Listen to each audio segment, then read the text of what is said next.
This is about the Prime Minister's office paying journalists in Canada.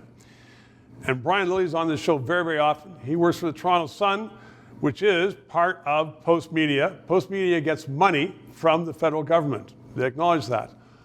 But no one is going to tell Brian Lilly what to write and not to write. So there's some journalists who are straight up.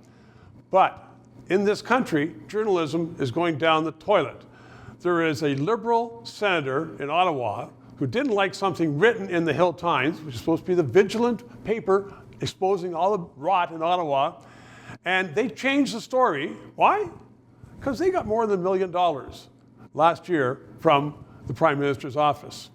And now you have a parliamentary secretary, an MP from Vancouver, and he's a parliamentary secretary to the Minister of Heritage. You know what the Minister of Heritage does? She decides which media gets how much money. And he wrote to an employee of the Post Media network saying, I didn't like what you wrote. And you should know that but for this government paying your paper, it would be out of business.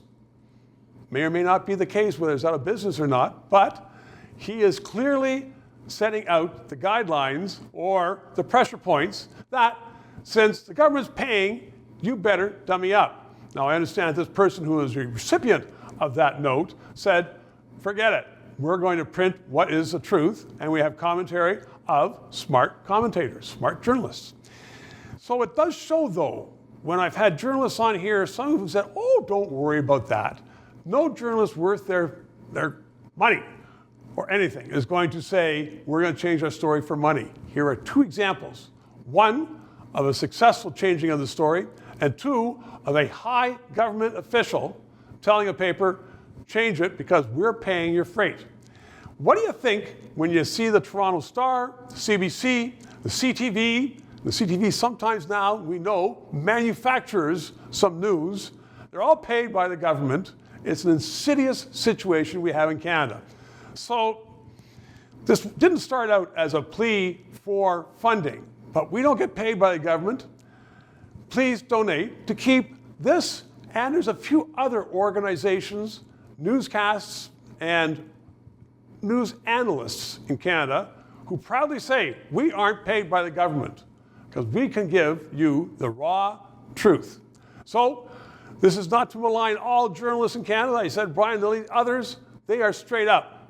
But so is this station straight up, and some others are straight up, and we should get rid of all those other organizations who survive on government funding. To those of you who have subscribed and donated, a heartfelt thank you. You're keeping us on the air. If you're watching and you haven't, please try to do so, because 4 years ago we started this show because there needed to be independent analysis. Now more than ever, with the Online Harms Act, once that gets into law, it's been passed once by the House, there are going to be hundreds of bureaucrats censoring the news in Canada, censoring this show. We need to keep it on the air. Thanks for your support.